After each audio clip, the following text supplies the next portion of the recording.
Hello বন্ধুরা, তোমরা সবাই কেমন আছো? এই পাঁপড়টা আমি খেতে ভীষণ ভালোবাসি এবং ছোটোবেলা থেকে এই পাঁপড়টা আমি দোকান থেকে কিনেই খাই, কোনোদিনও বাড়িতে বানাইনি। তাই প্রথমবার আমি বাড়িতে বানালাম। তো কিভাবে বানাচ্ছি চলো তোমাদের সঙ্গে শেয়ার করছি।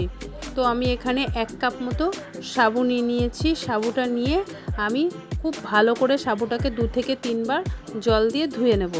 ধুয়ে নিয়ে সাবুটাকে আমি খুব ভালো করে কিন্তু ধুয়ে নিতে হবে, কেন সাবুর মধ্যে কিন্তু অনেক ময়লা থাকে। তারপরে এখানে আমি 1 কাপ সাবু নিয়েছি বলে 1/2 কাপ মতো জল দিয়ে সাবুটাকে আমি সারা রাতের জন্য ভিজিয়ে রেখে দেব।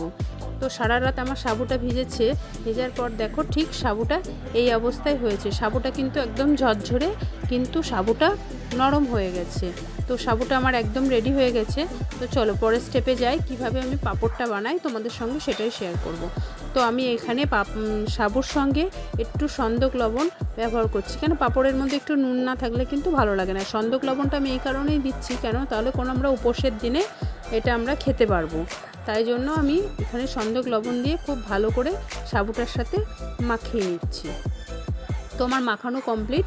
এবার আমি এখানে কিছু ঢাকনা নিয়েছি। তোমরা চাইলে কোটো, যে কোনো মাপের কোটোর ঢাকনা এরকমভাবে নিয়ে নিতে পারো, বা স্টিলের যদি কোনো কিছু থাকে তো সেটাও নিতে পারো। তো আমি এখানে ঢাকনা কটা নিয়ে আমি এখানে একটু অয়েল ব্রাশ করে নিচ্ছি ঢাকনার মধ্যে। আমার অয়েল ব্রাশ করা হয়ে গেছে। এইবার আমি এর মধ্যে 1 চামচ মতো করে সাবু দিয়ে খুব ভালো করে চেপে চেপে বসিয়ে দিচ্ছি। খুব সহজ, কিন্তু এইভাবে একবার বানিয়ে তোমরা দেখবে। তো আমি এখানে একটু জল বসিয়ে দিয়েছি, সেটাকে স্টিম করতে দিয়েছি। আমি এখানে মোমো পাত্রে দিয়েছি।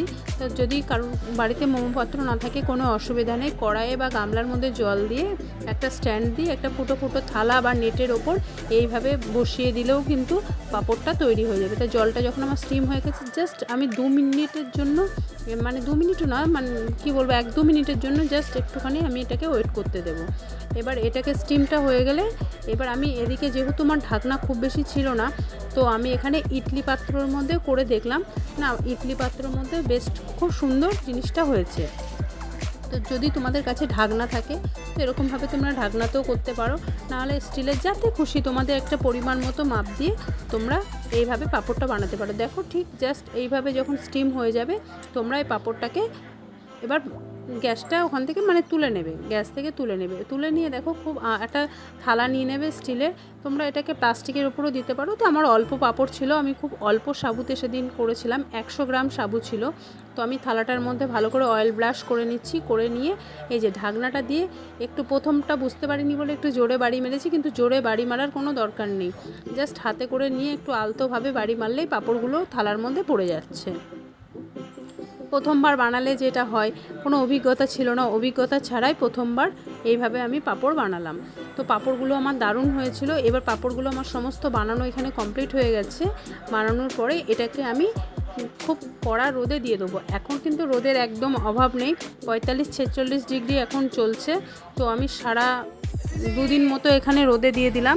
রোদে দেওয়ার পর এখানে তেল বসিয়ে দিয়েছি।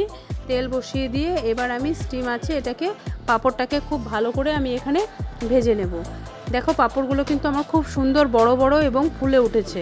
পাঁপড়টা দেখতে পাচ্ছ তো, একদম দোকানের মতো। দোকান থেকে সাধারণত আমি কিনে, যখনই আমাদের বাড়িতে পাঁপড়ওয়ালাটা আসে আমি এই পাঁপড়টা কিনবো 1 প্যাকেট করে।